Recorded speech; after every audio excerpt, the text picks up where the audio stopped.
Hello everyone, this is Tarun Kumar and I welcome you all on my English channel TKS Classes.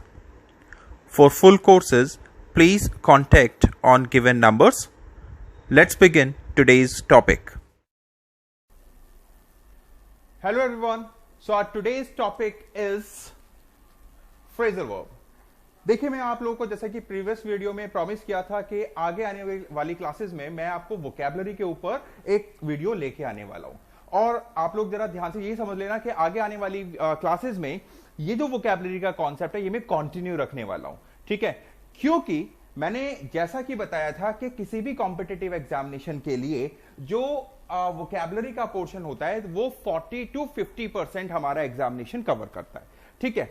उसमें से आज मैं पहला topic आप लोगों के लिए लेके आ रहा हूं जो कि कहलाता है फ्रेजल वर्ब। और ध्यान रखना फ्रेजल वर्ब, ठीक है, देखने में कुछ नहीं है, सिर्फ एक वर्ब का कॉन्सेप्ट होता है, लेकिन जब फ्रेजल वर्ब का कॉन्सेप्ट हम लोग एग्जामिनेशन में कवर करते हैं तो ज्यादातर बच्चे गलतियां करते हैं। क्या गलतियां करते हैं या फ्रेजल वर्ब को किस तरह से कवर करना है, आज इस वीडियो के अंदर हम यही सारी चीजें कवर करने वाले हैं, ठीक है गाइस। देखिए जब मैं फ्रेजल वर्ब की बात कर रहा हूं तो एक चीज जो पहली आप लोगों को समझने वाली चीज है वो ये कि फ्रेजल वर्ब का मतलब क्या होता है, फ्रेजल वर्ब का मीनिंग क्या होता है। नाम से ही जाहिर है कि जब मैं फ्रेजल वर्ब की बात कर रहा हूं so it is a type of verb. लेकिन फ्रेजल वर्ब बनेगा कब, जब आप वर्ब के साथ, देखिए वर्ब के साथ किसी प्रपोजिशन या किसी एडवर्ब को एडिशन दे देंगे या वर्ब के साथ प्रपोजिशन या एडवर्ब आ जाए तो वह फ्रेजल वर्ब कहलाती है, ठीक है। लेकिन इतना ही नहीं, यहां पे एक चीज और विशेष रूप से ध्यान रखिएगा कि जब मैं फ्रेजल वर्ब की बात कर रहा हूं ये एक होती तो वर्ब है, वही हेल्पिंग वर्ब के अकॉर्डिंग जाएगी, टेंस के अकॉर्डिंग अपना रूप चेंज करेगी, लेकिन फ्रेजल वर्ब हमेशा डिफरेंट मीनिंग देती है। आप वर्ब के साथ जैसे जैसे प्रपोजिशन या एडवर्ब चेंज करते जाएंगे आपकी वर्ब का मीनिंग चेंज हो जाता है। तो ये बात इंपॉर्टेंट है, यहां पर जरूर आप समझ के रखिएगा। चलिए यहां पर देखते हैं कि आप लोग किस तरह से यहां से एरर भी फाइंड आउट कर सकते हैं और किस तरह से किसी भी सेंटेंस के अंदर हम लोग फ्रेजल वर्ब को यूज करते हैं। जैसे मैंने यहां पर एग्जांपल दिया, I ran into my teacher at the movie theatre.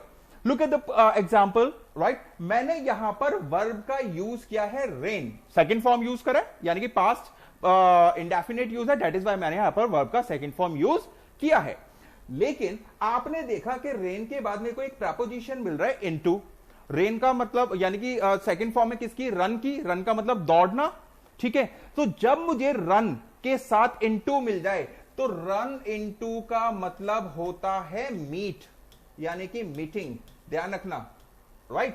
तो अब मैं इस पर्टिकुलर सेंटेंस का मीनिंग क्या लूंगा, इस पर्टिकुलर सेंटेंस के लिए मैं मीनिंग लूंगा I ran into my teacher at the movie theatre, ठीक है गाइस। तो मैं मूवी थिएटर में किससे मिला, अपने टीचर से मिला, ठीक है। सो मेरे ख्याल से ये चीज आप लोगों को क्लियर हुई होगी कि किस तरह से आप लोगों ने फ्रेजल वर्ब को यूज करना है। चलिए एक और एग्जांपल यहां पर है, एक और एग्जांपल क्या है, ही रेन अवे। अब देखो मैंने फिर से वही वर्ब लिया, लेकिन इस बार इनटू के अलावा या इनटू के बजाय मैंने यहां पे क्या यूज कर दिया, अवे यूज कर दिया। तो वर्ब तो वही है, लेकिन जैसे ही प्रपोजिशन या एडवर्ब चेंज हुआ मेरा यहां पे मीनिंग चेंज हो जाएगा। रन अवे का मतलब होता है भाग जाना, फरार होना, तो एस्केप यूज कर सकते हैं, एब्सकॉन्ड यूज कर सकते हैं, ठीक है, एब्सकॉन्ड यूज कर सकते हैं। तो आपने देखा कि किसी भी वर्ब के साथ जब प्रपोजिशन या एडवर्ब लगता है तो वो क्या करता है, अपना मीनिंग चेंज कर लेता है। अब देखिए एक बार सेंटेंस को फिर से ठीक से देख लेते हैं। He ran away when he was 15, यानी कि जब वो 15 साल का था तो उसने क्या किया, वह फरार हो गया, ठीक है गाइस। तो हमने यहां पर पहली स्लाइड में देखा कि फ्रेजल वर्ब होता क्या है और फ्रेजल वर्ब को यूज किस तरह से करना है। चलिए अगली स्लाइड में देखते हैं। अगली स्लाइड में आप यहां पे देखेंगे कि फ्रेजल वर्ब होते कितने तरह के हैं। जैसे कि आप लोगों को पता होगा कि वर्ब दो तरह की होती है, ट्रांजिटिव वर्ब और इनट्रांजिटिव वर्ब। उसी तरह से फ्रेजल वर्ब को भी आप दो कंडीशन में डिवाइड कर सकते हैं, दो टाइप में डिवाइड कर सकते हैं। एक होगा ट्रांजिटिव वर्ब और दूसरा होगा इनट्रांजिटिव वर्ब, ठीक है। दोनों में फर्क क्या होता है, देखिए जब मैं इनट्रांजिटिव वर्ब की बात करता हूं तो इस तरह का वर्ब कभी भी अपने बाद ऑब्जेक्ट डिमांड नहीं करता है, ठीक है गाइस। जब मैंने कहा ही सडनली शोड अप, अब शोड मेरी जो वर्ब है वो किस तरह की वर्ब है, वो एक इंट्रांजिटिव वर्ब है। तो इंट्रांजिटिव वर्ब के बाद कभी भी आपको कोई ऑब्जेक्ट देखने को मिल जाए तो ध्यान रखना वो एरर का पोर्शन होगा। ठीक है, आप लोग सिर्फ ग्रामेटिकल रूल से एरर निकालने की कोशिश करते हैं, बट वास्तव में हमें जो हमारी वोकैबुलरी है उससे भी एरर पोर्शन देखने को मिलता है। आपने देखा यहां पर। अब आपके लिए दिक्कत यह खड़ी होगी कि आप कैसे फाइंड आउट करेंगे कि ट्रांजिटिव वर्ब क्या है और इंट्रांजिटिव वर्ब है क्या है। तो उसके लिए मैं आगे आने वाली वीडियो में जब मैं वर्ब पढ़ाऊंगा तब अच्छे से कवर करूंगा कि ट्रांजिटिव वर्ब क्या होगी और इंट्रांजिटिव वर्ब क्या होगी। बट फिलहाल आपने यह ध्यान रखना है कि कभी भी इंट्रांजिटिव वर्ब्स के साथ आप लोगों ने क्या यूज नहीं करना है, आप लोगों ने ऑब्जेक्ट का यूज नहीं देना है। ठीक है गाइस। उसी तरह से सेकंड तरह की वर्ब हमारी होती है ट्रांजिटिव वर्ब। तो ये तो हम इंट्रांजिटिव वर्ब की बात कर रहे हैं। सेकंड तरह की वर्ब हमारी क्या हो गई, ट्रांजिटिव वर्ब। ट्रांजिटिव वर्ब हमेशा अपने बाद ऑब्जेक्ट डिमांड करेगी, ध्यान में रखिएगा। अगर ट्रांजिटिव वर्ब के बाद आपके पास ऑब्जेक्ट नहीं है तो भी एरर होगा। ठीक है, यानी कि रेसिप्रोकल सिचुएशन हो गई। इंट्रांजिटिव वर्ब कभी भी अपने बाद ऑब्जेक्ट नहीं लेगी, लेकिन ट्रांजिटिव वर्ब हमेशा ही अपने बाद एक ऑब्जेक्ट को डिमांड करती है। चलिए, I made up the story. देखिए, अगर मैं इसको इतना छोड़ दूं आई मेड अप, तो मेरा मीनिंग अधूरा आ रहा है कि भाई मैंने क्या बनाया। ठीक है ना। तो यहां पर आई मेड अप के बाद मेरे को एक ऑब्जेक्ट अनिवार्य रूप में चाहिए। दैट इज वाई ये किस तरह की वर्ब हो गई, ये ट्रांजिटिव वर्ब हो गई। ठीक है गाइस। तो आप लोगों ने समझा कि जिस तरह से वर्ब को दो पार्ट में डिवाइड किया जा सकता है, ट्रांजिटिव इंट्रांजिटिव, उसी तरह से फ्रेजल वर्ब को भी दो पोर्शन में डिवाइड किया जाता है, transitive and intransitive. Right guys. चलिए आगे समझते हैं। अब यहां से यह समझना कि जब मैं ट्रांजिटिव वर्ब, देखो इंट्रांजिटिव में तो ऑब्जेक्ट आएगा ही नहीं आएगा। ठीक है, लेकिन जब मैं ट्रांजिटिव वर्ब की बात करता हूं तो ट्रांजिटिव वर्ब ऑब्जेक्ट कहां लेगी, ध्यान से समझना। देखो यहां देखिए, आई टॉक्ड माई मदर, ये ऑब्जेक्ट है, लेकिन मैं यूज कर रहा हूं फ्रेजल वर्ब। टॉक के साथ मैं क्या यूज कर रहा हूं, into. I talked my mother into letting me borrow the car. यानी कि आपने ये समझना है कि जब मैं ट्रांजिटिव वर्ब की बात करता हूं तो या तो मेरा नाउन इन दोनों के बीच में आएगा, यानी कि वर्ब और प्रपोजिशन के बीच में आएगा, ध्यान रखना। ठीक है गाइस। देखो सेकंड ऑप्शन भी देख लो, she looked the phone number. Phone number मेरा ऑब्जेक्ट है। बहुत सारे बच्चे गलती कर देते हैं, यहां से भी एरर आता ही है। ठीक है, she looked the phone number up. अब मेरा यहां पर क्या होगा, ये मेरा प्रपोजिशन और एडवर्ब का पोर्शन हो गया। लुक्ड मेरा वर्ब है, लेकिन ऑब्जेक्ट कहां आ रहा है, ऑब्जेक्ट मैंने यूज करा है इन दोनों के बीच में। ठीक है, तो ट्रांजिटिव वर्ब में ये हमें जरूर ध्यान रखना है कि हम ऑब्जेक्ट का प्लेस क्या यूज करेंगे, ऑब्जेक्ट को कहां रखेंगे, या तो लास्ट में रखेंगे या तो वर्ब और एडवर्ब या प्रपोजिशन के बीच में रखेंगे। ठीक है, अब इस चीज को कैसे आइडेंटिफाई करेंगे, देखिए इस चीज को आइडेंटिफाई करने के लिए मेरे पीडीएफ नोट्स में आप लोगों को डिलीवर करूंगा।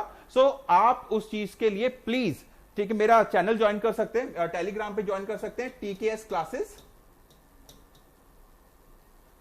क्लासेस, जिसमें मैं सारे नोट्स पीडीएफ में आप लोगों को शेयर करने वाला हूं। ठीक है गाइस। चलिए, तो यहां तो हम लोगों ने देखा कि हम लोग ट्रांजिटिव वर्ब को वर्ब और प्रपोजिशन के बीच में रख सकते हैं, लेकिन इसी तरह से जब मैं बात करता हूं तो ट्रांजिटिव वर्ब को हम लोग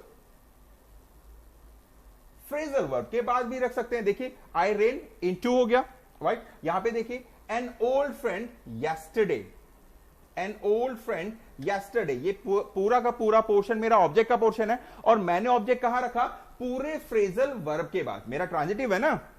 ठीक है, अगर मैं इसको यहीं तक छोड़ दूं, मैं मिला, तो मेरा पूरा मीनिंग नहीं आएगा। किससे मिला भाई, ऑब्जेक्ट नहीं है ना, ऑब्जेक्ट के बिना मैं इस सेंटेंस से पूरा मीनिंग नहीं ले सकता। दैट इज वाई मुझे ऑब्जेक्ट की रिक्वायरमेंट है। लेकिन सेकंड क्वेश्चन ये आया कि ऑब्जेक्ट को मैं पुट कहां करूं, क्या मैं प्रपोजिशन के बाद पुट करूं या मैं पहले पुट करूं।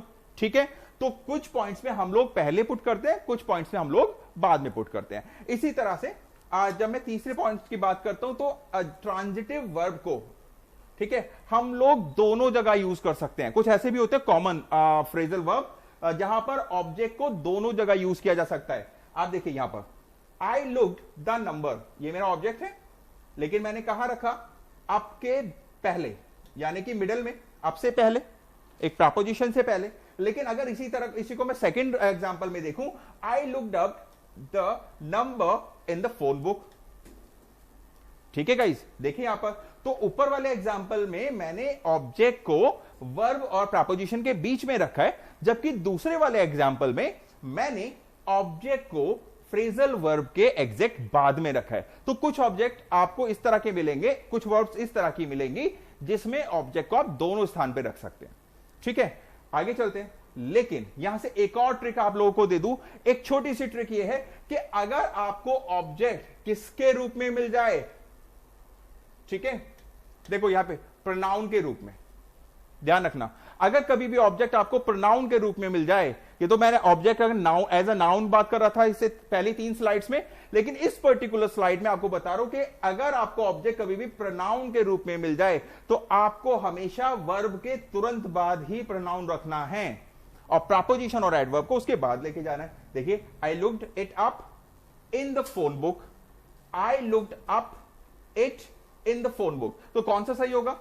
मैंने अभी बताया, राइट। देखिए, मैंने यहां पे इट लिया, लेकिन जब मैंने लुक्ड अप दे दिया एक साथ और उसके बाद ऑब्जेक्ट मेरा प्रोनाउन के रूप में आएगा तो ये एरर होगा, ध्यान रखना। ठीक है, तो आप लोग को ध्यान रखना है कि जब नाउन ऑब्जेक्ट के फॉर्म में आएगा तो आप दोनों स्थान पे रख सकते हैं, या तो पूरे फ्रेजल वर्ब के बाद या तो वर्ब के और प्रपोजिशन के बीच में।